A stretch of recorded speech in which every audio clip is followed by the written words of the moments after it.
kasus pembunuhan yang mengakibatkan tewasnya Tuti Suhartini dan Amalia Mustika Ratu di Jalan Cagak Subang, Jawa Barat hingga kini masih menjadi teka-teki. Polisi belum berhasil menguak tragedi pembunuhan ibu dan anak yang ditemukan di bagasi mobil Alphard yang terparkir di dalam rumah mereka tanggal 18 Agustus 2021. Padahal, sejumlah upaya telah dikerahkan polisi guna mengungkapkannya. Mulai dari olah TKP, memeriksa puluhan saksi, melakukan otopsi ulang, hingga memeriksa rekening bank milik korban pun dilakukan. Kendati demikian, semua upaya itu ternyata belum cukup bagi polisi untuk menguak kasus tersebut. Kepala Desa Jalan Cagak sekaligus saksi dalam kasus tersebut, Indra Zainal Alim, membongkar lagi detail kronologi penemuan Tuti dan Amalia. Indra yang masih memiliki hubungan kerabat dengan korban mengaku tahu persis bagaimana proses TKP hingga penemuan jasad Tuti dan Amalia. Indra Zainal mengaku diberitahu oleh salah seorang ketua RT yang menyebutkan telah terjadi perampokan di rumah Yosef. Saat diberitahu, Indra Zainal bertanya kepada RT soal Yosef mana yang dimaksud. Kemudian diketahui bahwa Yosef yang dimaksud adalah suami dari Tuti atau korban yang menjadi pembunuhan. Indra Zainal seketika syok dan langsung bergegas meninggalkan kantor desa dan menuju TKP. Begitu sampai di TKP, sudah banyak warga yang datang dan sudah dipasang garis polisi. Petugas kepolisian saat itu tampak sibuk melakukan olah TKP dan menyelidiki soal laporan adanya perampokan hingga penculikan. Sebagai kepala desa, Indra Zainal diizinkan untuk masuk ke halaman rumah korban melewati garis polisi. Rupanya pihak kepolisian menemukan adanya jenazah di bagasi mobil. Hal itu lantaran kaki Tuti Suhartini sempat menyembul keluar dari bagasi.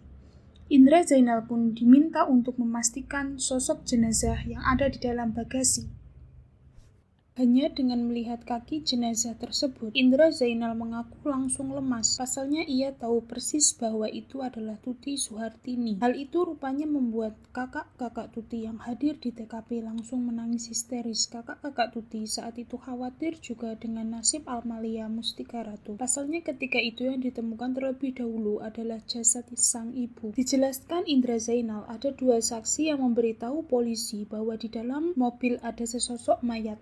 Namun jasad yang terlihat adalah jasad dari Tuti lantaran kakinya yang tampak. Dari Gogo dan Dadan inilah yang pertama mengetahui bahwa ada kaki di dalam bagasi, ucap Zainal. Mengetahui hal tersebut, petugas kepolisian dan tim Inavis kemudian mencari-cari sosok Amalia.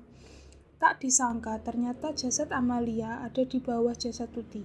Keduanya tewas dan ditempatkan dalam posisi tertumpuk di bagasi mobil.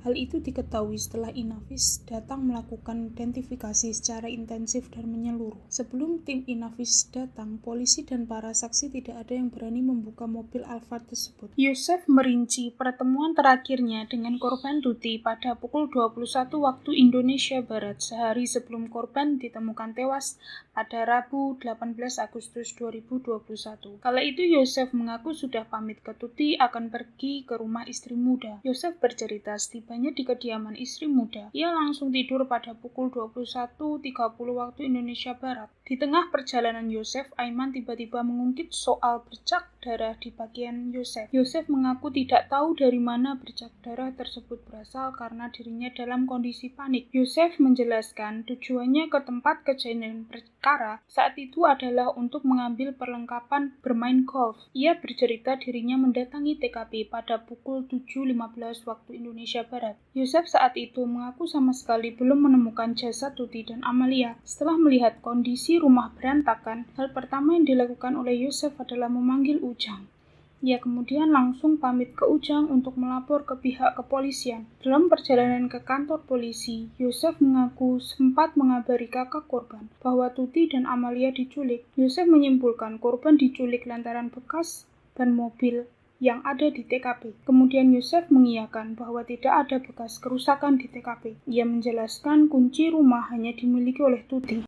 Rohman Hidayat selaku kuasa hukum Yosef menambahkan Yosef baru sadar ada jasad Tuti dan Amalia di mobil ketika ia kembali mendatangi TKP bersama pihak kepolisian. Yosef melanjutkan, mobil Alphard tempat jasad korban tersimpan diketahui dulu dimiliki olehnya kemudian diberikan kepada Tuti. Yosef menyampaikan dirinya tidak pernah merasa punya musuh dan membuat keributan dengan orang lain sehingga terjadi kasus pembunuhan